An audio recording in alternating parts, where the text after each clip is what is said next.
Hola, formalmente. Bueno, hoy vamos a ver un proceso fundamental en la historia de la humanidad, la Revolución Francesa. Es importante, ¿por qué? Porque es distinta a los procesos anteriores que veníamos trabajando y porque además fue influjo y motorizó un montón de hechos revolucionarios en todo lo que podemos entender como lo que llamamos Occidente. Además, como el imperio francés o el reino francés o la república francesa, según sus diferentes momentos, eh, tiene ascendencia sobre muchos países en cuanto a su cultura, los hechos revolucionarios que ahí acontecieron, bueno, se tradujeron en muchos idiomas y la mayoría de los países trataron de imitar esos momentos que fueron únicos en la historia de la humanidad. Estamos hablando de un momento, vamos a llamarlo así, anoten, democrático, un momento democrático en en un mundo que por democracia entendía lo peor que nos puede estar pasando. Y esto, sépanlo, democracia, como conceptualmente hablando, no era un concepto, no era un término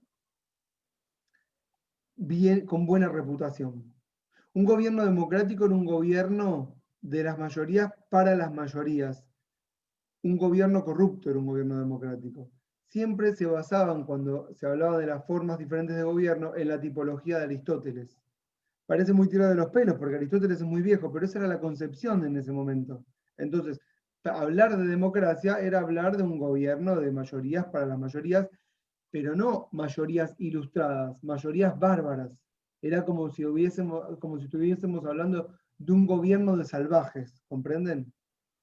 Aún así, el periodo 1793-1794 es un periodo de mucha intensidad de participación popular, verdaderamente participación popular. ¿A qué llamamos participación popular?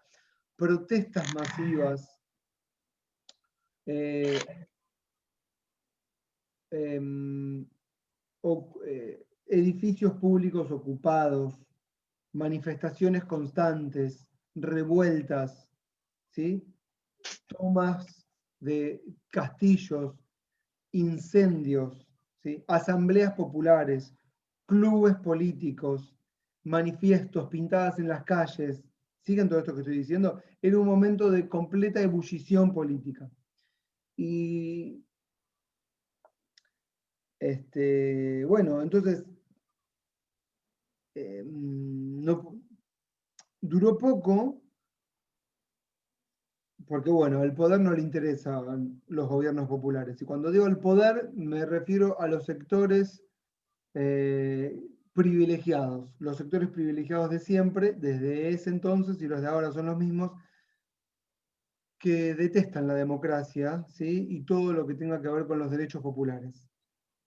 Y lo que sea distribución de la riqueza, participación popular, aceptar lo que digan las mayorías, todo eso el poder lo rechaza, ¿correcto? Entonces es un periodo de intensa actividad democrática que duró poco y que termina con una revolución que se llamó, ¿vieron que les ponen revolución a hechos contrarrevolucionarios, como por ejemplo la Revolución Libertadora, que es un golpe de Estado? Bueno, la Revolución Termidoriana es una contrarrevolución conservadora que en el año 1794 finaliza con el periodo jacobino. Les pongo fechas, no me gusta a mí en general decir fechas sin contenidos porque es como lo mismo que nada, pero bueno, para que se ubiquen en tiempo y espacio, ¿no? Eh, y el libro de Pizarello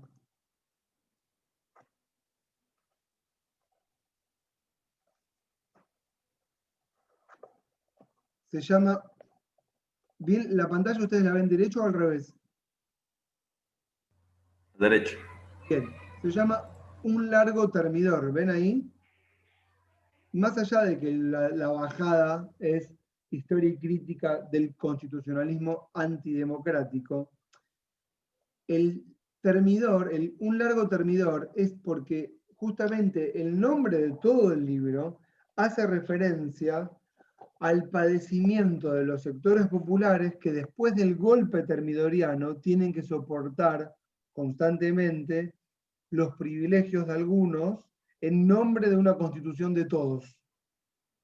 Y esa es la concepción que Pisarello tiene en general de las constituciones burguesas, que son nuestras constituciones. Siempre lo digo así porque más allá de que yo pueda simpatizar o no, no sé, tendría que pensarlo. Yo lo repito a Pisarello sin saber si estoy o no de acuerdo. A priori me cae bien, pero bueno, después habría que hilar fino, ¿no es cierto? Pero ideológicamente sí me cae bien. Es marxista, bueno, le gusta todo esto. Siempre lo resalto, esta es la idea que él tiene de las constituciones, que claramente no es la misma idea que pueden tener los textos clásicos de derecho constitucional que ustedes tienen para leer en general, ¿no es cierto? No sé, Vidal Campos, qué sé yo. Y bueno, todos esos. Y la revolución, entonces, ocurre específicamente en el año 1789. El 14 de julio, que es lo que sería lo que es la toma de la Bastilla, pero bueno, vieron que después la historia se construye a partir de momentos épicos, pero hubo otros muy importantes que quedan silenciados. Hubo una manifestación tremenda, escuchen, el 27 de abril, lo sé porque es el día de mi cumpleaños, pero de 1789, mucho antes, que fue tremendamente poderosa por la participación, las quemas, son esos mismos protagonistas del 27 de abril los que vuelven a tomar la Bastilla, que era una cárcel, escuchen, era una cárcel en donde el monarca ponía presos a la gente pobre endeudada. La gente endeudada andaba muy mal, todos andaban endeudados, como ahora. ¿No? Esto de las deudas es una cosa muy vieja, ¿no? Un concepto viejo.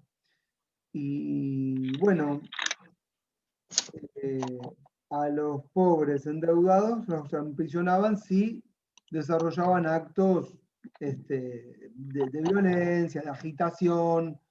Entonces, el hecho de tomar la cárcel e incendiarla y liberar a esos presos, que son presos políticos, fue todo una manifestación revolucionaria de liberación del pueblo, ¿comprenden? Sobre todo de un pueblo que padece y aún padeciendo tiene que soportar el poder absoluto de un monarca central y de una fuerza burocrática autoritaria que en teoría debería protegernos y más que protegernos nos reprime. Esto no es algo que no hubiese pasado antes. Esto ya venía pasando, solo que en ese momento estalló. Toda la revolución gira en torno de un acontecimiento que se llama los estados generales. No sé si escucharon sentir alguna vez los estados generales. Nunca. Qué bárbaro, nunca. Bueno, ¿nadie escuchó hablar de los estados generales? Agustín. Lo hablamos la clase pasada, que eran las asambleas que se armaban. Ah, mira, lo dije yo. Pero antes de Sí, mí, sí. Me quedo con lo último. ok. Bueno, los estados generales es una institución que se convocó por primera vez en el Reino de Francia, pero que yo se los conté tal vez en la primera clase, porque tiene que ver con la formación estatal moderna, que es cuando el monarca convoca a, vamos a decir, a los... Algo así como el coloquio de ideas. ¿Vieron que fue ayer, anteayer, el coloquio de ideas? Una cosa así. Bueno, el coloquio de ideas. Y se sientan ahí los poderosos y charlan. No sé qué deciden, si deciden algo o no, pero cada uno tiene que mostrar lo que tiene. Pero bueno, no es como el coloquio de ideas, porque los estados generales van los poderosos, pero el rey los tiene que convocar o convoca a esta institución cuando el reino anda en una crisis que no puede resolver el rey por sí solo. Básicamente, como una salida de la crisis o como un impaso, como un cuarto intermedio, porque claramente lo que le está faltando es el control del ejercicio, el control, digamos, de las instituciones, de las fuerzas, de las protestas. Entonces, bueno, la primera vez que se convocan los Estados Generales, decía, es en el año 1356, creo, o antes, cuando Francia andaba en guerra con Inglaterra, y convocan a esta institución, ¿para qué? Para crear un tributo, para ayudar al ejército que tiene que conquistar territorios para afianzar el reino. Entonces, esa es la idea de los Estados Generales, es la creación de un tributo, es el instituto que crea los tributos. ¿Mm? Y yo les había contado en esa oportunidad que la formación estatal moderna no se crea sino a través de tributos y de el control de la fuerza física. La última vez que se había convocado a la institución de los Estados Generales había sido en 1614. ¿Mm? Hacía 150 años. Es decir, no era una institución que se usara corrientemente, porque claro, como les vengo contando, nos habla de la crisis.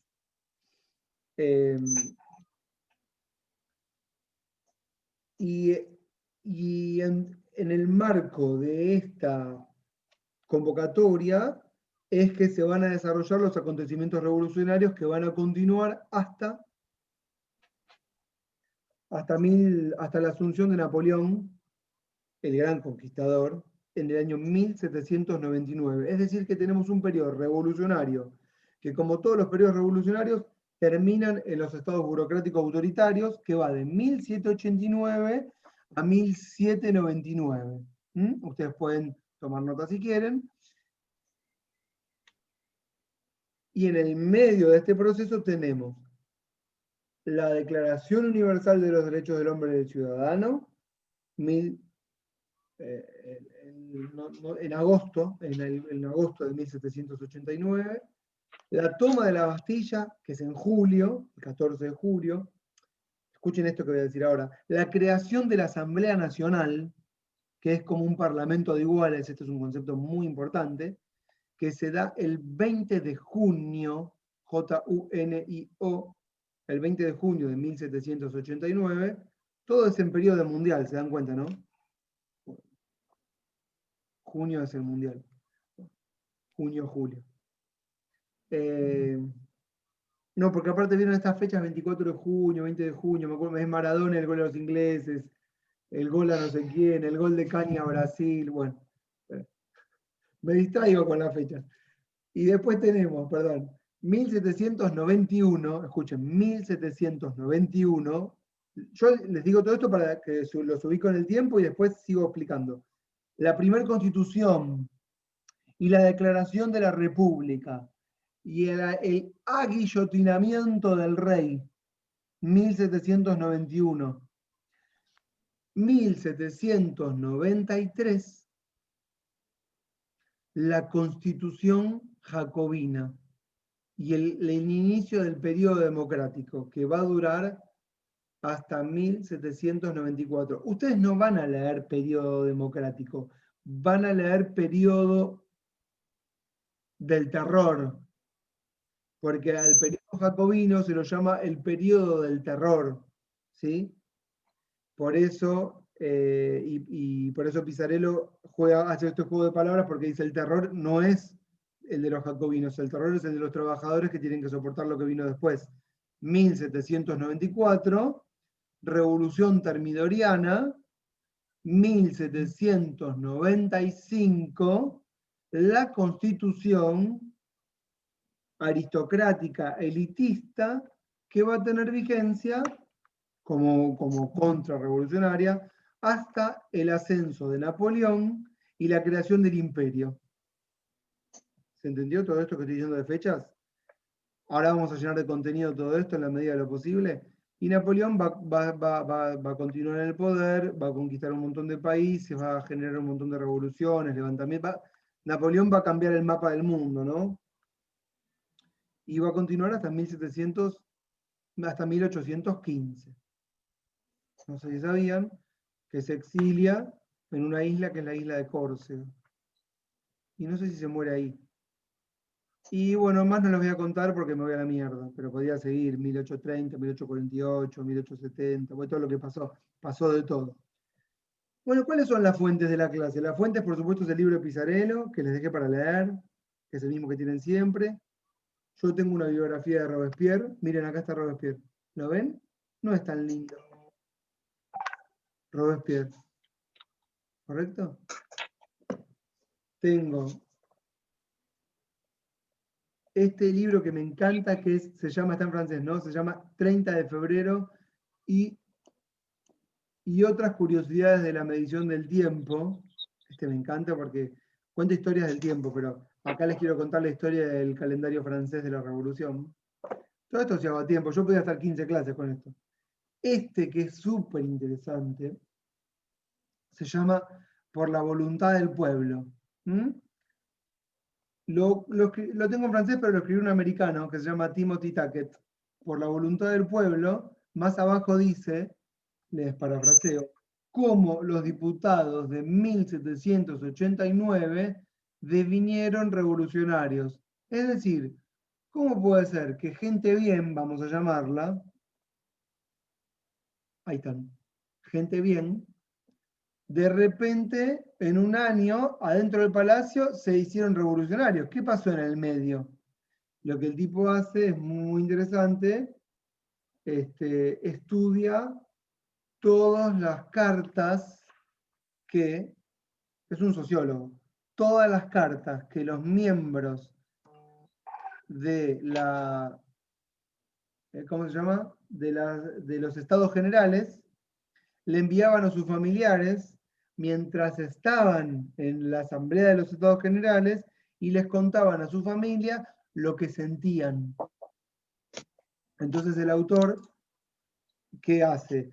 Hace una recopilación de como 4.000 cartas y las lee todas y encuentra patrones comunes de comportamiento, porque no les puedo hacer el reportaje porque ya están todos muertos, ¿no es cierto? Y es interesante porque él va descubriendo que todos cuentan hechos puntuales, todos cuentan los mismos. Entonces, él lee las cartas familiares porque las cartas familiares son personales y ahí uno escribe realmente lo que siente, ¿no es cierto? Porque si escribís un diario, medio que mentís. Pero si le escribís a tu familia es como una especie de diario íntimo y él ahí encuentra una cierta honestidad que es la que necesita como fuente para poder trabajar. Y bueno, ahí es como que empieza a descubrir de alguna manera cómo los diputados devienen revolucionarios. Y estudia solo el primer año de la revolución, que va desde mayo de 1788, creo, hasta 1789. No sé, están como un año ahí adentro los. No sé cuánto tiempo están los miembros de la asamblea. El rey los invita, van a Versalles, ¿no? Les pone camas, les ofrece banquetes. Esta es la foto de la apertura de los estados generales. Ahí ven. Es muy importante todo esto porque acá fueron todos los representantes del pueblo. No ven una mierda, no importa, lo buscan después por Google. Y bueno, va el clero, escuchen, va el clero, va la nobleza y va la burguesía. El clero unos 500, 550. Los nobles, otros 550, en número estoy hablando, ¿eh? Y la burguesía, 1300 más o menos. Doblegaba en número la burguesía a los otros dos estamentos. Pero para que se entienda mejor, lo que estaba pasando en ese momento era que no había una correspondencia, si ustedes quieren, en términos gramscianos, no sé si lo conocen a Gramsci, si no, no importa. No había una correspondencia entre lo que pasaba en la materialidad, en la base, en las relaciones de dominación, en el mercado, entre los sectores populares, y lo que pasaba en las instituciones. Es decir, las instituciones nada tienen que ver, ¿sí? O no representan al mundo capitalista que se está desarrollando por lo bajo. ¿Entienden? Entonces, la monarquía tiene un montón de problemas que son típicos de los de un gobierno actual, pero maneja instituciones de gobierno propias del feudalismo. Los estados generales es una de esas. Y lo que va a generar la mayor discordia, que después va a ser una cadena de hechos sucesivos revolucionarios, va a ser justamente, escuchen, la modalidad de votación en la asamblea. El monarca convoca a los estados generales, pero los hace votar, escuchen, a razón de un voto por estamento.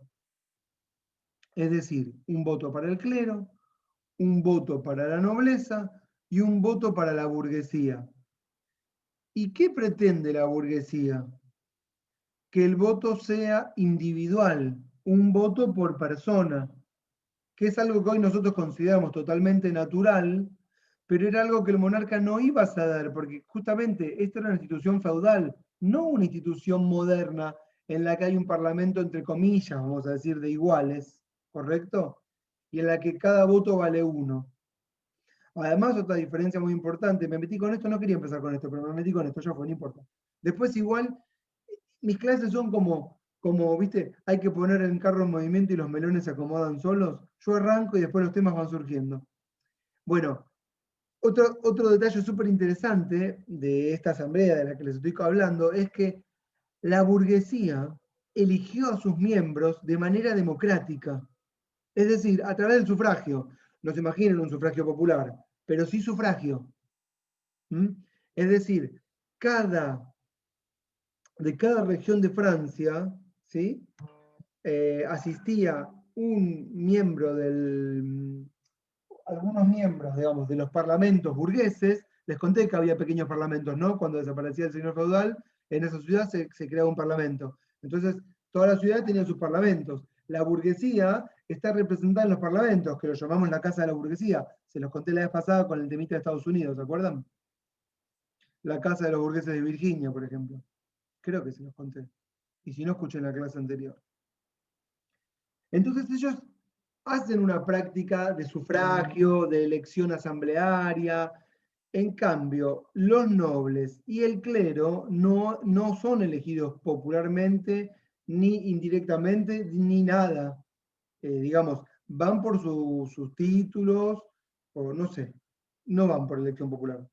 Y ahí también había una cierta práctica democrática por parte de la burguesía.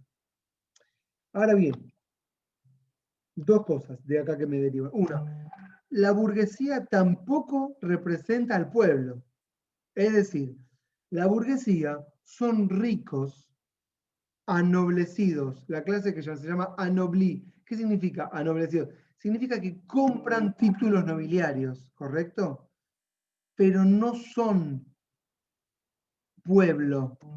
Son alta burguesía que dispone de renta financiera, que dispone de tierras, que dispone de esclavos, que dispone de fábricas. Me están siguiendo, ¿no? Por eso les decía el coloquio de idea. ¿No? Los del coloquio de idea dicen, bueno, son los de la AEA, es la Asociación de Empresarios Argentinos, que emplean, no sé, a cuánta gente, un montón de empleados. Esto es lo mismo. En vez de emplear, esclavizan, pero es casi lo mismo, ¿no? Tienen servidumbre, esclavos, igual que ahora, ¿no? Sirvientes. Hasta no hace mucho se les decía sirvientes. Creo que en Nordelta les siguen diciendo sirvientes a los sirvientes. Aparte está todo ese jueguito de palabras, vieron que presidenta no, pero sirvienta sí. Vieron que todo eso se debate, ¿no? Con el lenguaje también. Uy, se me apagó la cámara. ¿O no? ¿Me escuchan? Ahí está. Bueno, entonces les decía, los sectores populares no están representados en esa burguesía. Esa burguesía es la alta burguesía. Lo digo ahora porque la alta burguesía, son los que efectivamente ejercen el poder, y escuchen lo que voy a decir ahora, son los que finalmente consagran su modelo de constitución, que es la constitución de 1795. Este es el sector que finalmente gana hacia un lado y hacia el otro, ¿correcto? Es decir, contiene de alguna manera hasta 1848, contiene a los sectores populares, con ciertas pero no muchas concesiones, y destrona a todo lo que son los privilegios, escuchen, los privilegios de la monarquía, de la nobleza y del clero. Es decir, la Revolución Francesa, no sé si están tomando nota, espero que sí, yo algunas cosas, esto que voy a decir ahora tienen que tomar nota. La Revolución Francesa simboliza, ante todo, el fin de los privilegios de los estamentos feudales. Es decir, la Revolución Francesa consagra lo que llamamos la igualdad. Esto es fundamental porque esta es la revolución, ¿sí? Que no estamos hablando acá igualmente de la igualdad en términos materiales, porque esa es una lucha posterior, sino que estamos hablando puntualmente de la igualdad en cuanto al origen. Cuando uno nace, nace con privilegios o nace sin privilegios. No obstante, esto sigue siendo igual en la materialidad. En los papeles no sería así.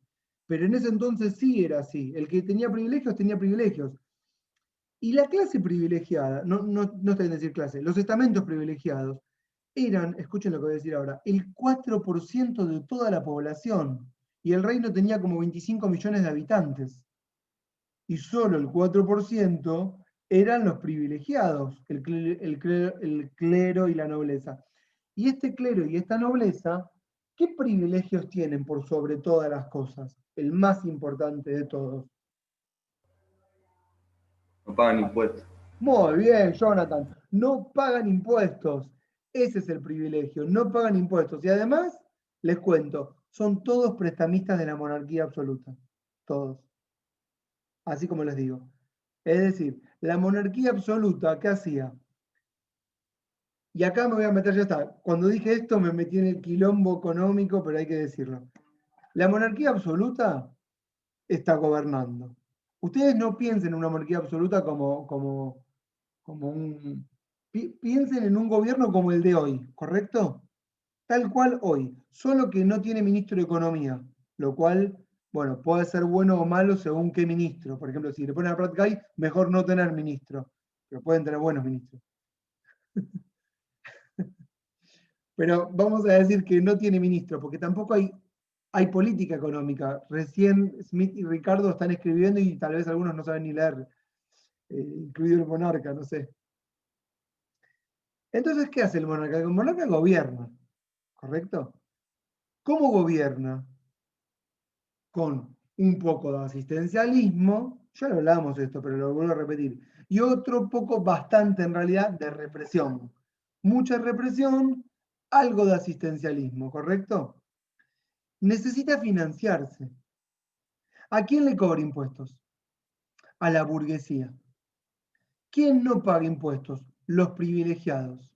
Los privilegiados que tienen mucho dinero de renta financiera acumulada, porque el jueguito de la renta financiera no existe de hoy, existía en esa época, existía ya, escuchen, con Luis XIV existía, en el 1615. ¿No?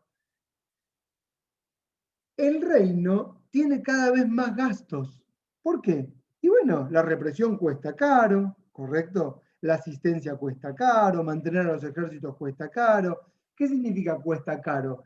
En un momento feudal no cuesta nada porque no hay dinero, pero como ahora hay circulante que emite el propio monarca, ¿sí? Que logra, miren lo que les voy a decir, una de las cosas que afianza un Estado moderno, cuando afianza la fuerza y afianza el territorio y cobra impuestos, otra de las cosas que logra es tener su propia moneda.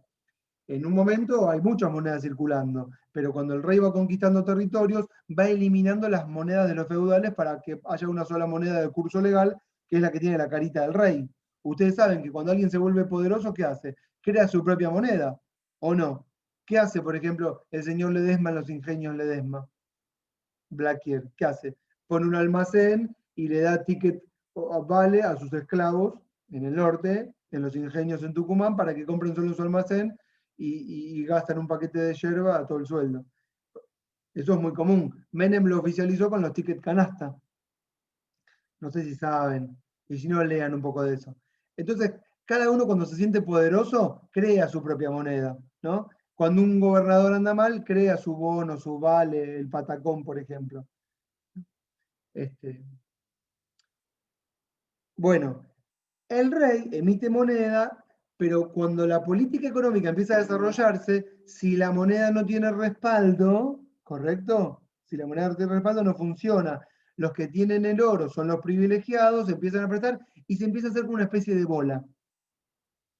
Entonces, el rey le cobra impuestos a los burgueses para mantener vagos, esto nunca se lo olviden, ¿no?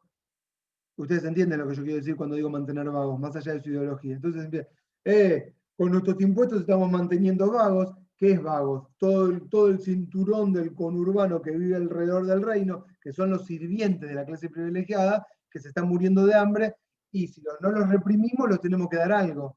Entonces, esa dinámica está funcionando, todo funciona sin democracia, pero funciona. Y la burguesía se empieza a molestar. Porque ¿por qué los privilegiados no pagan impuestos y nosotros sí? Esto ya lo hablamos con los Estados Unidos. Esto va a ser el desencadenante del hecho revolucionario, entre varios. El otro factor clave, que también le hace incurrir a muchos gastos al reino, ¿cuál es? La Guerra de los 7 años. No sé si la conocen esa guerrita, pero fue una casi guerra mundial. 1756-1763, repito, 1756-1763. Esta guerra, la guerra de los 7 años, pueden poner en Wikipedia, es lo que hice yo, no voy a decir nada maravilloso. Es entre, vieron que Wikipedia te pone estados beligerantes, me encanta eso. Te ordena todo, ¿no? Hay que analizarlo, pero no importa. Fue entre Gran Bretaña, los reinos de Gran Bretaña y Prusia contra los reinos de Francia, Austria y Rusia. Esto fue durante o previo al periodo de la independencia de Estados Unidos. Ahí se había quedado ya muy endeudado el gobierno francés, el reino, ¿sí? Por financiar esta guerra. Después, el señor Lafayette, que era el ministro del monarca francés, se hace amigo de Washington, ¿no? Washington, el que lideraba los ejércitos de la independencia de Estados Unidos, ¿se acuerdan? Contra los ejércitos británicos.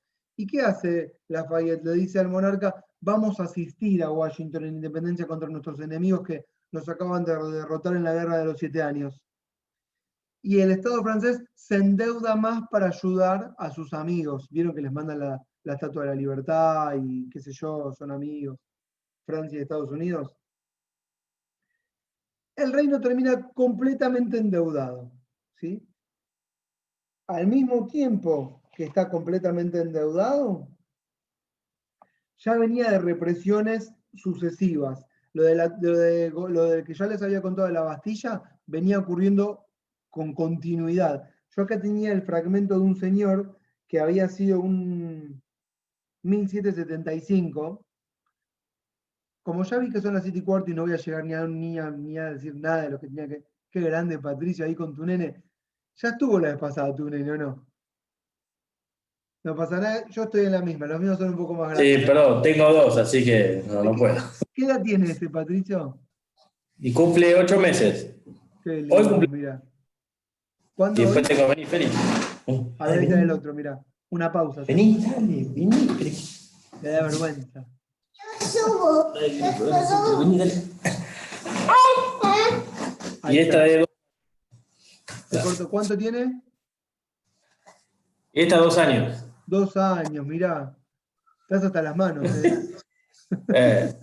Así que bueno. Yo no sé qué puedes escuchar. No, estoy tomando apuntes, pero bueno. Mirá, bueno, listo. Silencio porque es un lío. Dale unos crayones. Que te dibuje algo. Que te dibuje la Bastilla. Bueno, sigo. Jacques de Lépine. Este tipo había sido una persona que tenía una vida, digamos, medianamente digna, lo cuento como modelo de lo que pasaba, muy similar, y que había logrado progresar por su trabajo, vamos a decir, pero en 1773, pongo estos datos porque son las mismas cosas que pasan después en 1789, 1774, tomen nota de esto que voy a decir, se da un periodo de mala cosecha. Lo digo porque esto también pasó previo a la Revolución. Mala cosecha. ¿Una mala cosecha qué implica? Una suba o un alza en el precio de la harina. y eso genera un aumento generalizado de los precios de los alimentos y también de los alquileres. Y la gente, Inflación había. ¿cómo? ¿Cuánta inflación había? Sí, por supuesto. Es nuevo. Perdón que me estoy sentando mejor. Ahí está. Entonces, ¿qué hace este señor? Bueno, este señor se endeuda. Se endeuda para darle de comer a su familia. Y finalmente, ¿saben lo que hace? Saquea una panadería, en realidad una panadería que tenía un depósito de granos. ¿Para qué? Para llevarle comida a su familia. ¿Y qué pasa con este señor que está endeudado? Lo meten en un calabozo, ¿correcto? Que es específicamente la Bastilla, por robar, por tener deudas, y él en realidad, y entonces él da su testimonio y dice algo así como,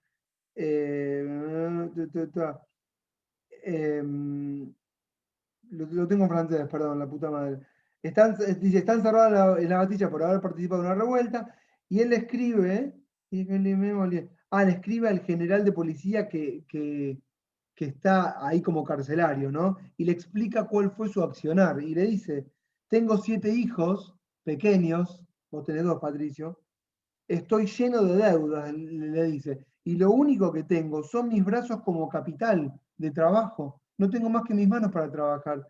El alza de los precios hizo que toda mi familia cayera en la indigencia. Hello, devaluación. ¿No es cierto? Y dice, soy un hombre humano, digo, y ahí dice algunas cosas más, y dice, ¿qué hubiese hecho usted en mi lugar? Y lo cuento porque esta carta parece como que circuló, y él fue después tomado como un héroe de la lucha por a quienes estaban encarcelados en la Bastilla. Después la Bastilla va a ser, por eso les contaba, este lugar que va a ser liberado y quemado, ¿sí? Como símbolo de liberación de estos presos que son presos políticos y que lo único que hacen es trabajar y son pobres, nada más. Claramente que esa revuelta en ese momento terminó como todas las revueltas, con represión y baño de sangre y cuerpos tirados por todos lados. Así terminaba todo. Bueno, entonces, en este contexto, más o menos es que podemos empezar a entender, primero les di las fechas, pero ahora les di el contexto material de cómo es el periodo de la revolución. No fue un periodo, digamos, de paz y que de repente vino uno y tiró una proclama. No, no fue así. Fue que se juntaron, escuchen ahora si quieren, como síntesis de esto que estoy diciendo, muchas pequeñas reivindicaciones que estallaron todas al mismo tiempo por una serie de factores que tienen que ver con crisis económica, estado endeudado, alza de los precios, descontento generalizado, hambruna, siguen, ¿no? Y, por supuesto, mucho rencor entre una clase privilegiada y una clase que no lo es, que esto ya es lo que les venía explicando.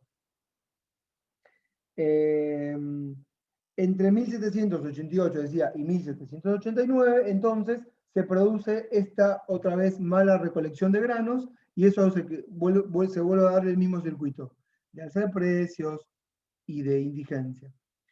Entonces, ¿qué hace el rey? Bueno, lo que hace es convocar a los estados generales y al mismo tiempo hace circular lo que se llama cuaderno de dolores, si yo lo tengo que traducir, la verdad que no tiene ningún sentido traducirlo, o malestares, cuaderno de malestares. En francés se dice cahier de doléances. ¿Qué son? Son las cartas que al principio eran orales, pero que en este periodo, porque mucha gente estaba alfabetizada, empiezan a ser escritas, en donde la gente le hace llegar al rey sus reclamos para la convocatoria de los estados generales. Y acá lo que descubre el autor que estoy leyendo, que no es ninguno de los que les mencioné, se llama Gerardo Noiriel, y el libro es Una historia popular de la Francia, y ahí lo que muestra es a trabajadores en la Torre Eiffel, justamente porque él lo que trabaja es la gente que está por detrás, ¿no? No la Torre Eiffel, sino los trabajadores de la Torre Eiffel. Se ve como se ve, mírenlo mejor. ¿Lo ven ahí? Están laburando. ¿Saben cuántos murieron en la construcción de la torre? Un montón. ¿Vieron cuando escuchan que se cayó en una obra en construcción, cayó un andamio, se murieron no sé cuántos obreros? Está la canción, por ejemplo, de... ¿Quién es? Esa que dice, murió a contramano entorpeciendo el tránsito. Ah, Caetano Veloso. Chico Buarque. Murió a contramano entorpeciendo el tráfico, No sé, ¿no? acabo de googlear lo que dijiste y 370 personas ¿Qué? se ¿Murieron? murieron haciendo la En Torre la... Eiffel. Ah, Es un montón. ¿viste? Mirá La qué buen banda. dato que me tiraste. Bien, Maga, ahí. 370, ¿viste? Mira, debería haber por lo menos una placa conmemorativa cuando uno va a la Torre Eiffel, ¿no es cierto? Mínimo. Bueno, bueno, y en estos cuadernos, en general, como la gente, escuchen esto que es muy importante, también porque es un dato muy importante, como la gente era analfabeta, comúnmente, solo llegaban al rey las demandas que tenían que ver con la burguesía. ¿Cuáles son las demandas de la burguesía? Las de siempre. Pagar menos impuestos, libertades en general en el mercado, la fertilidad demanda, todo lo que tiene que ver con los reclamos fisiócratas. No sé si saben que en esta época estaba la escuela fisiócrata que decía, bueno, hay que dejar actuar a las fuerzas de la naturaleza del mercado y qué sé yo. Pero en este periodo de Cahiers de Doléances, de los cuadernos estos que le llegan al rey, bueno, los sectores populares logran imponer en estos textos su propia agenda. ¿Y qué temas ponen en general, ¿no? Para hacer énfasis? Bueno, no los que tienen que ver con la propiedad, sino todo lo que tiene que ver con la igualdad y con los padecimientos del pueblo. Y esto es importante porque esto queda escrito y nos está también hablando de la época. Ya no estamos hablando de un pueblo sumiso, sino que estamos hablando de barriadas, sectores populares que tienen sus propias reivindicaciones, que no coinciden con los sectores de las élites. ¿Correcto? Si yo no digo todo esto, aunque me lleve tiempo, no se entiende de dónde surgen el movimiento jacobino, por ejemplo, o no se entiende de dónde vienen los sanculotos, no se entiende por qué una constitución democrática. ¿eh? Me adelanto, ¿qué significa constitución democrática? Una constitución que instauró el sufragio universal masculino, bueno, no para todas, masculino, en 1791. Esto no existía. Bueno, por decir una de las cosas. Bueno, Perdón, pero comprendía a todos los masculinos. claro, exactamente, no a los que tienen propiedad, a todos. Exacto, lo estoy diciendo por ese mismo motivo. Hicieron otras cosas locas, como por ejemplo declarar el fin de las colonias. Tienen hasta el día de hoy colonias este imperio. Pero en esa época dijeron, no, no podemos ser incoherentes con lo que estamos planteando y también hay que liberar a las colonias, no podemos tener colonias. No, esto es medular. Y el Y lema así, de libertad, igualdad y fraternidad, ¿hasta qué punto se cumplía? Porque, o era una especie de deseo en ese momento, una expresión de deseo. Bueno, no creo que la igualdad en ese entonces se cumpliera a rajatabla. bueno, el lema igualdad, legalidad, igualdad y fraternidad hace referencia justamente a legalidad, igualdad, no, es la igualdad y Libertad. libertad. Básicamente lo que se consagró fue la libertad de dejar hacer, ¿no? Y lo que se consagró de la igualdad es la igualdad que Marx va a llamar ficcional, que es la igualdad jurídica ante la ley, pero que no hace, dice Marx, esto lo dice Marx, no hace más que ocultar las relaciones de dominación en el mercado. Es decir, Marx, cuando reinterpreta la Revolución Francesa, dice, lo que viene a hacer acá la supuesta igualdad jurídica es ocultar las relaciones de dominación económicas. Y si queremos lograr una verdadera libertad, dice él, lo que tenemos que afianzar es la igualdad material. Bueno, por ahí va un poco la lucha en general, ¿no? Pero esto es un lema en disputa, si yo te tengo que dar la respuesta, no es que a algo se consagró. Lo que sí vamos a decir es que, bueno, vamos a contar puntualmente el acontecimiento para poder avanzar.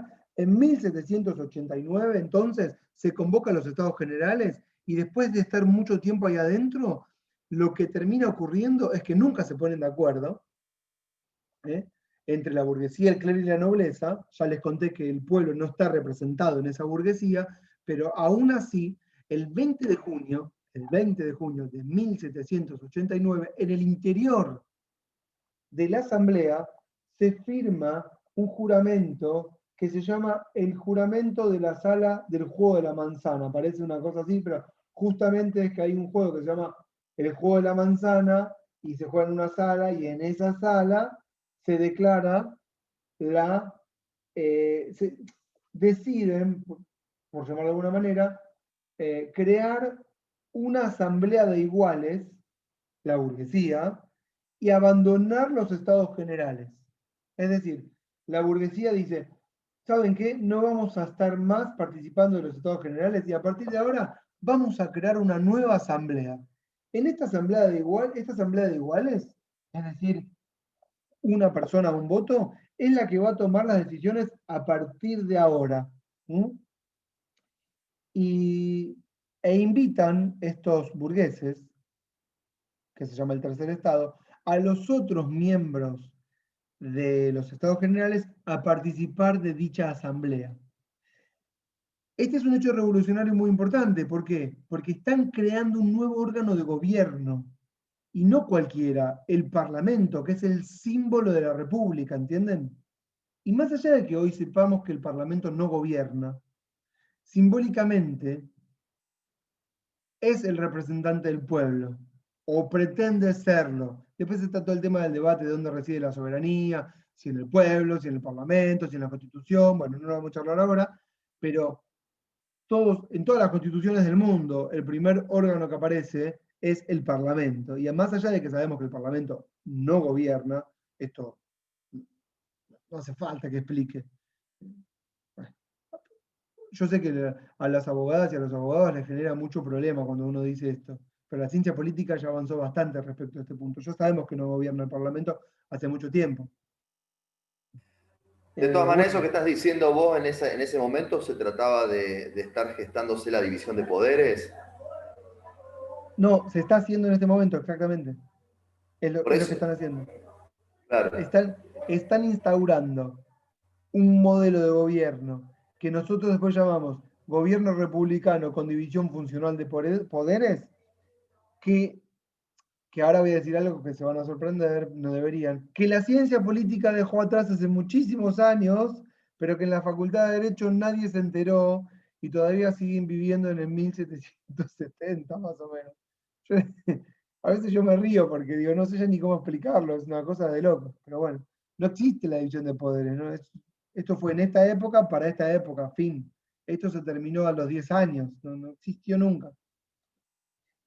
Esta es la asamblea, miren, los dirigentes de la asamblea del juramento del juego de la manzana el 20 de junio de 1789. Eso es lo que dice abajo y ahí están jurando. Hay un papel mío acá, por eso está. Hay muchos redondelitos porque después el texto explica quién es cada uno. Está muy bueno. Entonces vos decís, ¿quién era tal, quién era cual? Ves 3 y vas al 3 y Le Chapelier, qué sé yo, no sé. Y te dice quién es cada uno. Bueno, este es el símbolo de poder de la burguesía, ¿no? Aún así, no, una cosa más. Cuando se inician los estados generales, se sientan por región. Es decir, clero, nobleza y burguesía se sientan según el lugar de procedencia, no se sientan según su estamento. Los que vienen de Rennes, los que vienen de Pas-de-Calais del norte, los que vienen de Marsella, los que vienen de Lyon, los que vienen de Estrasburgo, de la Bretaña, no sé, los estoy nombrando regiones de Francia. Y además, cada uno tiene su idioma, no hablaban todos francés. Esto es el mismo proceso de España, ¿no? Que llegó Franco y dijo, bueno, ahora el castellano es el español, esto pasó lo mismo. Esto pasó en todos los países, todos los reinos. El rey impone su lengua. Entonces se sentaban por región. Lo que descubre este señor, justamente, es que al año ya no se sentaban más por región. Se empezaron a reacomodar en función de su estamento. Y bueno, muchos contaban justamente que el rey tenía o hacía concesiones para aquellos que tenían títulos nobiliarios e ignoraba a la burguesía. Es decir, el rey que claramente no gobernaba y estaba preocupado por sus problemas de palacio, María Antonieta, la mar en coche, no midió bien, y a veces por pequeños actos individuales desencadenaste un hecho posterior mucho, mucho mayor. No quiero decir que porque el rey no les convidó con una bandeja de canapés o de sanguchitos a la burguesía, se produjo la revolución. Pero todos los diputados burgueses cuentan el mismo caso. El rey nos encerró en una habitación y no nos dio nada de comer. Y le llevó un banquete a los del clero y a los de la nobleza.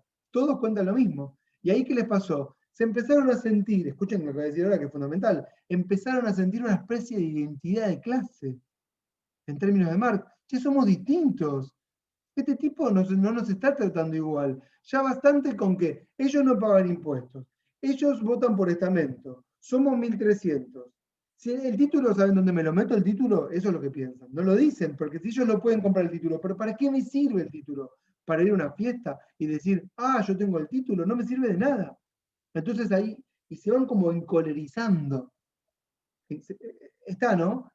Bueno, y es por eso que el 20 de junio van a crear este parlamento e invitan, y algunos del clero, lo que sería el clero tercermundista, ¿vieron que tenemos a los curas del tercer mundo? Bueno, ahí también tenían el clero tercermundista, los jesuitas, los que son más populares de la línea de papal, de Francisco, los franciscanos, van a participar de la asamblea, pero muchos privilegiados no. Otra cosa que va a pasar, escuchen, es que, bueno, con la declaración, digamos, en agosto del fin de los privilegios, la asamblea, hago un paréntesis, todo esto llegaba al pueblo, las cartitas llegaban al pueblo, el pueblo, les conté, era un polvorín, habían quemas y tomas de castillos por todos lados, incendios, entonces, bueno, mucha violencia. En este mismo contexto es que les conté de esta famosa revuelta del 27 de abril de 1789, y finalmente el 4 de agosto de 1789 se declara el fin de los privilegios. ¿Qué significa el fin de los privilegios? Cada ciudadano debe pagar un impuesto proporcional a sus ingresos. Eso es el fin de los privilegios. Repito, cada ciudadano debe pagar un impuesto proporcional a sus ingresos. Creo que esto es más revolucionario que hoy, porque si ustedes lo piensan, hoy no estaría pasando esto. No está pasando. Pero bueno, decía, Quizás ¿cómo? pasa de manera inversa hoy, o puede llegar a pasar. No, es que yo te explico algo y se lo voy a decir a todos. En los países de primer mundo, esto tienen que saberlo. Vieron que yo nunca menciono constitucionalismo económico, pero ustedes pueden advertir que el mundo es capitalista, así que todos los problemas son económicos. La constitución es económica y el tema es la libertad, que es la acumulación y la propiedad.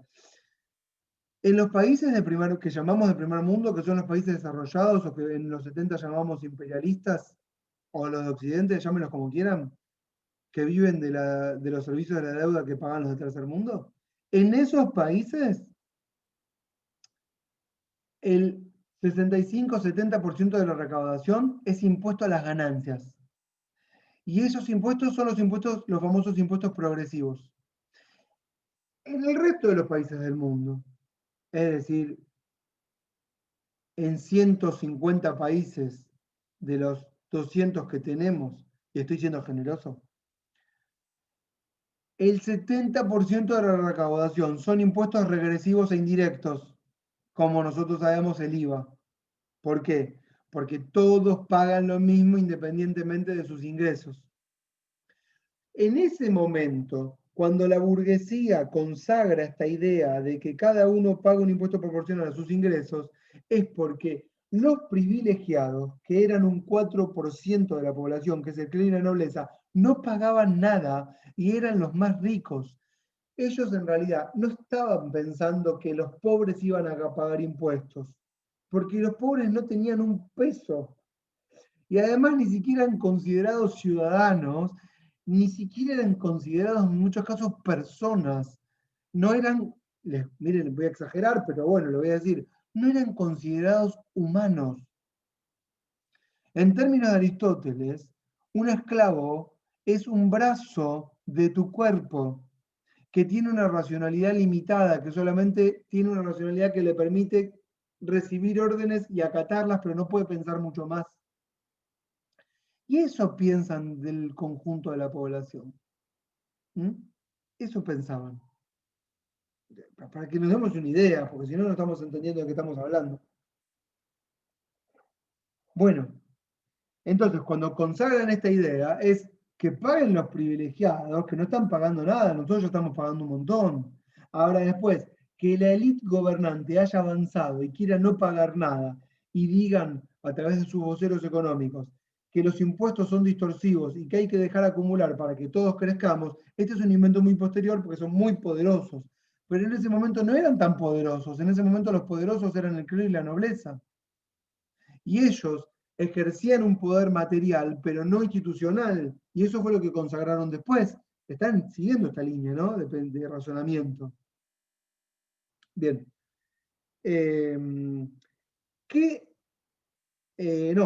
¿Qué otra cosa ocurrió muy importante? Y es la siguiente. Cuando se declara el fin de los privilegios, todas las tierras que pertenecen a la iglesia o a los sectores del clero son expropiados y se los reparten entre la burguesía. Esto es fundamental, porque esto es una revolución.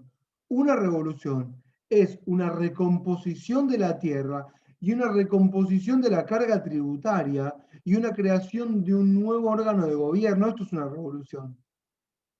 Cuando nos dicen hoy que hay que hacer una reforma tributaria, no crean nada, porque para implementar una reforma tributaria de verdad tiene que correr sangre. No lo digo ni mal ni bien, pero es lo que históricamente pasa. Si no, no va a pasar. Una reforma agraria, sangre. Es así. Una nueva constitución, sangre. Porque la constitución son relaciones de poder institucionalizadas, encerradas. ¿Siguen, no? Entonces, los burgueses que se quedaron con buena tierra apoyan la revolución. Los burgueses que en la repartija se quedan sin nada apoyan la contrarrevolución. Es decir, adoptan un interés u otro en función de la materialidad. ¿Siguen? Bueno, en el artículo 14 de la Declaración del Hombre y del Ciudadano, entablan el principio fundador de la democracia que toma el eslogan de los revolucionarios ingleses y los independentistas americanos, que ya lo venimos hablando hace un montón. No taxation without representation. Lo mismo. ¿Entienden, no? Perdón, yo digo entienden, pero yo sé que entienden, pero digo, ¿se dan cuenta que no invento nada? Todo el tiempo repito las mismas cosas, solamente que cambiamos de país y de fecha. Lo que quisiera preguntarte con relación a esto que estás hablando de la Revolución Francesa es, según lo que te estoy entendiendo, es que la disputa del poder respecto a esta revolución se da en las altas esferas del poder. Ahora, ¿en qué parte participa o es protagonista el pueblo? Porque ¿quién es en definitiva el que genera este cambio revolucionario? En cuanto a lo material, digamos, ¿no? La pregunta es perfecta. Yo creo que lo vengo diciendo, tal vez no fui claro.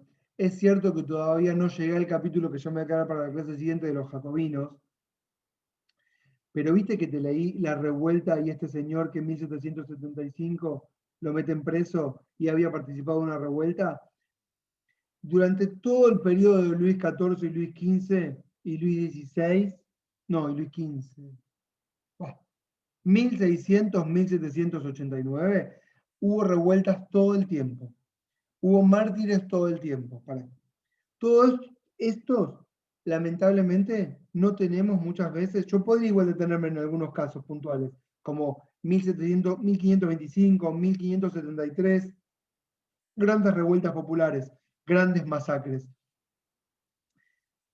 1775 mencioné la última. Todos estos son eventos que van generando un clima revolucionario. La burguesía no se hubiese animado a plantear lo que planteó si no hubiese habido una revuelta popular. El rey no hubiese convocado a los estados generales si no hubiese habido una hambruna y una salida generalizada a las calles de la gente que no tiene para comer y que sale a exigir. Y el gobierno del monarca tiene que gobernar dándoles algo, por eso crean almacenes, por eso crean talleres nacionales, por eso crean ejércitos y sectores medios que se van incorporando, ¿sí? Y entonces, y por eso reprimen. Pero es por todo eso que se va generando una especie de ideario democrático con reivindicaciones. Hay muchas pancartas en las calles, hay muchos carteles pintados, hay barricadas, hay en todo el país, en todas las regiones, hay tomas de castillos, hay incendios. Las proclamas, ¿sabes lo que decían? Te lo voy a contar. Decían, muerte a los ricos, muerte a los aristócratas, muerte a los acaparadores. Agarraban a los empresarios que subían el precio de los alimentos y los quemaban vivos, ¿sí? Entonces todo eso, ¿sabes lo que va forzando en las altas esferas, que es donde vamos a mencionar? Les va quitando los documentos. Es como que les hace generar el documento con reivindicaciones que tal vez no hubiesen ellos nunca sancionado. Tal vez nunca hubiesen hablado de la igualdad. Hubiesen dicho, que ellos paguen más impuestos y se terminó. Pero tienen que sacar estas declaraciones porque finalmente es como que no les queda otra. Mira, saca esto porque si no nos queman acá. El rey finalmente tiene que, porque el rey lo matan 2 años después, el rey tiene que admitir el fin de los privilegios forzado por las rebeliones populares. ¿Se entiende esto que estoy diciendo, no? Como para dar respuesta. Creo que estoy dando. Y después decían, el pan es de todos, al agua a los jodidos curas, dice. Al agua es decir, vamos a tirar al Sena a todos los curas que nos tienen repodidos. Acá dice, le foutu petre es a los curas de mierda, una cosa así sería. Y lo que dice el autor, Noiriel, dice, no se trataba de un acto desesperado, sino de un... Él dice así, cuando quiere sintetizar lo que pasó, dice, no se trataba de un acto desesperado, sino de un movimiento de emancipación colectiva, ¿sí? Y después dice, el furor del pueblo no podía ya ser manipulado por una u otra fracción dominante, ¿se entiende? Es como que finalmente con sus pancartas y sus eslóganes y sus manifestaciones y sus rebeliones, lograron un ideario, algo parecido a lo que vimos con los levelers. ¿Se acuerdan que yo les conté que más o menos crearon un ideario democrático? Algo parecido.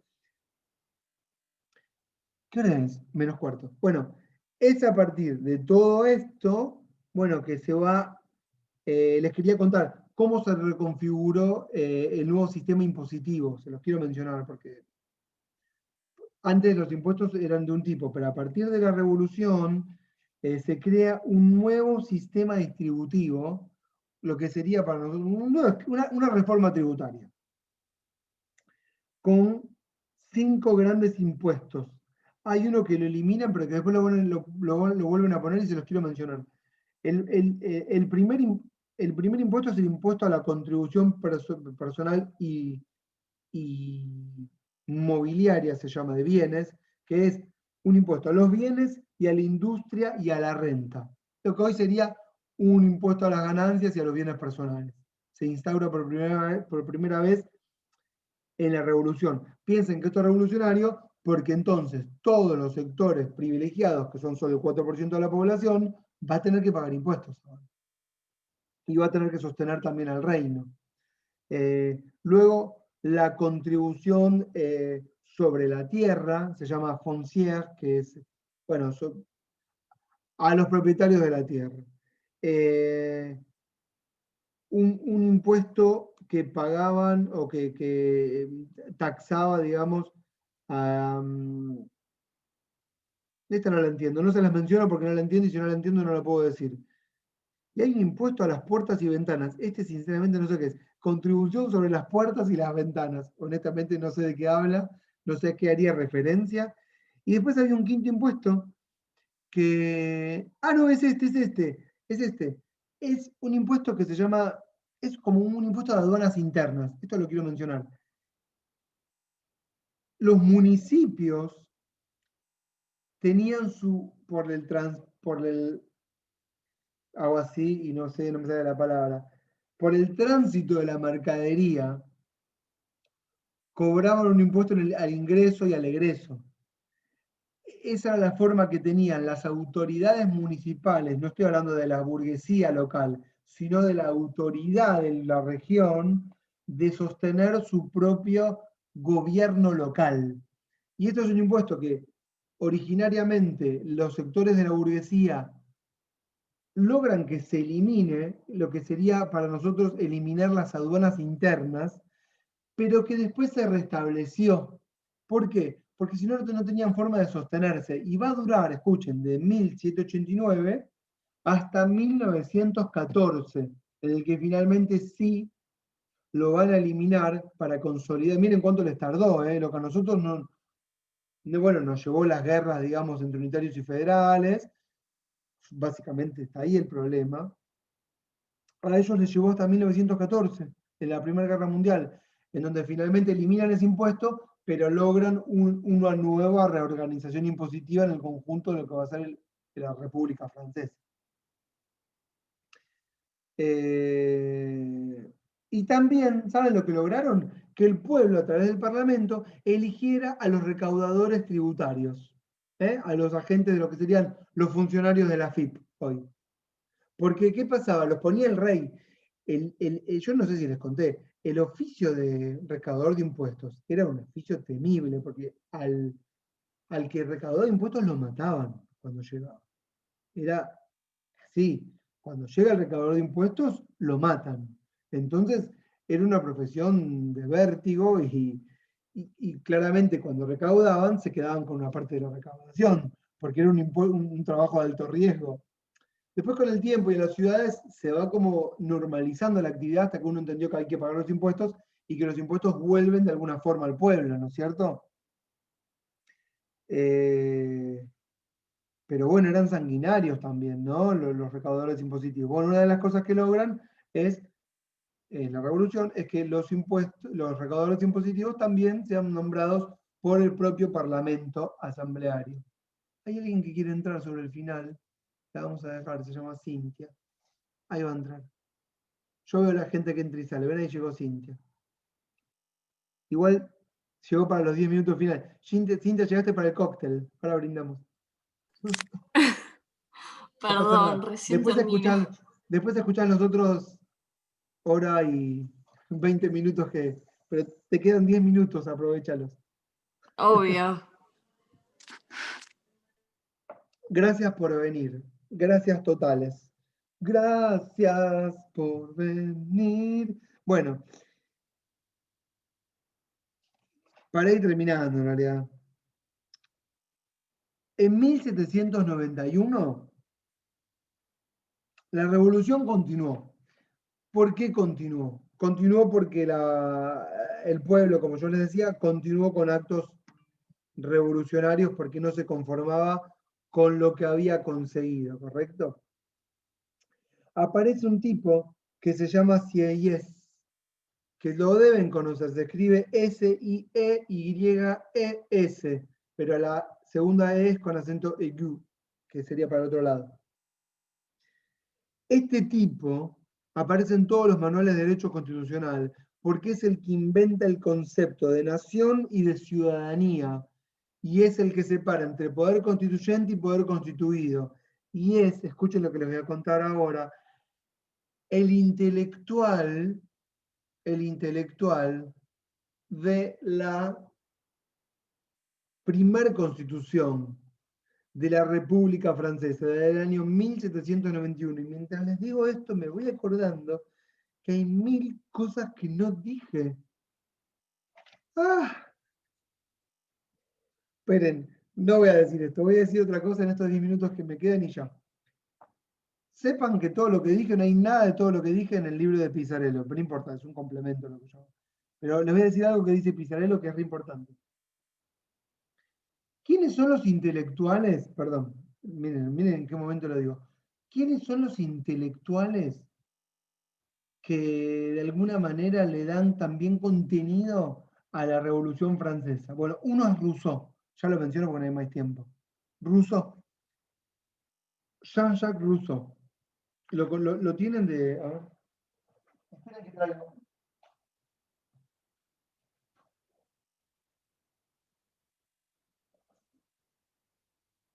Esperen,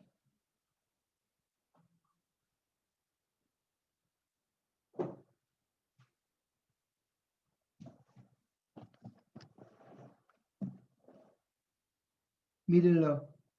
Era un mujeriego. No era conocido por lo que escribió, sino porque andaba de cóctel en cóctel, porque escribió obras de teatro. Bueno, el tipo fue muy influyente porque era muy famoso. Pero bueno, dentro de sus textos hay dos. Uno re importante, me quedan 6 minutos. Uno re importante se llama El discurso sobre el origen de la desigualdad de los hombres. Repito, el discurso sobre el origen, ella dice que no, bueno, lo repetí. El discurso sobre el origen de la desigualdad de los hombres. Se desarrolla un concurso en una universidad en donde plantean quién escribe el mejor ensayo sobre el origen de la desigualdad de los hombres. Y es un texto hermoso que pueden leer de principio a fin, en donde cuenta él la historia de la humanidad desde el principio, desde que el hombre está en África, que es mono, baja de los árboles. No sé si saben esto, que es fascinante. ¿Saben por qué? ¿Saben por qué el hombre, escuchen esto, perdón, me fui a la mierda, ya fue. ¿Saben por qué el hombre baja de los árboles, el mono, y primero camina en dos patas y después se para en dos?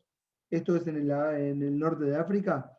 Les voy a contar. Porque hubo un terremoto, entonces se genera una imperfección en la tierra, ¿sí? Que hace que se genere un territorio plano, escuchen, les voy a contar algo, y hace que cambien las condiciones climáticas. ¿Por qué? Porque la montaña, que antes había todo un humedal y todo bosque, la montaña frena los vientos y genera una sequía, caen los árboles, y entonces el mono no tiene más de dónde treparse. Y es así que empiezan a bajar y subir porque no hay tantos árboles. Y entonces ahí es que aparentemente, bueno, se pararon de cuatro patas en dos y caminan. Y después de muchos años empiezan a caminar, se transforma el Homo, no sé cuánto, en Homo, no sé qué, Homo erectus. Eso, Homo erectus, porque es el que se para. Wow. Y empieza a caminar por todo el mundo. Bueno, Rousseau cuenta todo esto, cuenta cosas fascinantes como el momento en que el hombre descubrió el fuego, y puede cocinar la comida, y cuando se instala cerca de los ríos, y cuando se arma su propia casita, y qué sé yo. Y ahí, en el discurso sobre el origen de la desigualdad de los hombres, dice algo revelador. El hombre era feliz. Escuchen, el hombre en el estado de naturaleza era feliz. Pero ¿saben lo que pasó? Vino el ratón Pérez y se lo llevó, vino el brujo de Bulubú. ¿Qué pasó? Lo que pasó, dice Rousseau, lo que pasó es que un tipo parceló una parte de la tierra y dijo, esto es mío. Eso es lo que pasó. Y Rousseau dice ahí, y hubo otros tarados que le creyeron, así lo dice, ¿eh? Hubo otros tarados que le creyeron, le dijeron, si eso es tuyo, esto es mío. Entonces ahí otro parceló. Es lo que están haciendo ahora con la luna. ¿Vieron que se venden parcelas de la luna? Escucha, si no es de nadie, es de la humanidad. Bueno, no, pero te vendo una parcela. Bueno, si vendes una parcela, entonces te compro una parcela. Eso pasó en la Tierra. Y dice Rousseau que a partir de ese momento, el hombre que venía en una, lo voy a poner acá, espiral ascendente de felicidad, a partir de la invención de la propiedad privada, empieza un periodo de regresión, en donde se pudre todo. Y eso es lo que él piensa de la propiedad privada, que es una reverenda cagada. ¿Entendieron? Ahora, el flaco escribe, perdón, Rousseau escribe 1700 y habla de evolución a lo Darwin. Sí. O, No, a lo Darwin es. No, a lo Darwin pero es. dijo, o lo del mono vino. No, lo del mono lo dije yo, pero a lo Darwin seguro. es que. A lo Darwin es que las especies superiores van a sobrevivir y las especies y hay otras que no van a poder, van a sucumbir. Y después lo que hablamos después de eso es lo que llamamos darwinismo social, que es una especie de parafraseo de los pobres deben morir para el sostenimiento de los ricos y de los más ricos. Bueno, y creo que vamos a hacer una pausa acá, pues ya son las 8, no llego más. Miren, vamos a quedarnos acá. Ustedes me tienen que recordar, dentro de no sé cuántos jueves, cuando los vuelva a ver, y hoy solo te vuelvo a ver. Estoy cansado. No sé cuándo nos vamos a ver, pero el día que nos volvamos a ver tenemos que retomar desde acá. ¿Desde qué momento? Desde la concepción rusoniana de la propiedad como un elemento negativo. Desde ahí tenemos que retomar. ¿Y qué simboliza esto para la Revolución Francesa? Y el otro elemento, lo digo ahora, ya los dejo, ¿qué simboliza para el Rousseau la representación? Si se copan, lean el texto de Pisarello, lo mínimo que les pido. Y entonces yo voy a retomar desde Rousseau y desde mi libro de Noiriel, desde la página 245, que se llama El aprendizaje de la democracia por lo bajo. Ahí. Yo dejo los textos, ¿saben por qué? Porque después cuando uno ve el video es más entretenido, ven, hay gráficos, miren. Un PowerPoint, ahí está, el PowerPoint. No hago PowerPoint, no hay tiempo. Bueno, y ahí es donde aparece Yeye, ciudadano, y vamos a hablar de los ciudadanos de primera, los ciudadanos de segunda, y ahí cómo aparecen los jacobinos, cómo se va pudriendo todo, y se recontrapudre todo. Bueno, la clase que viene entonces, cuando no sé cuándo me toca, después les digo, desarrollamos todo esto hasta 1795, ¿está bien? Terminé, después les digo cuándo es, después dejo la clase a disposición, sean felices, nos vemos pronto. Gracias, muy buena clase, me re gustó, gracias. Vamos. Muchas gracias. Gracias. Nos vemos, chau, chau. Chao.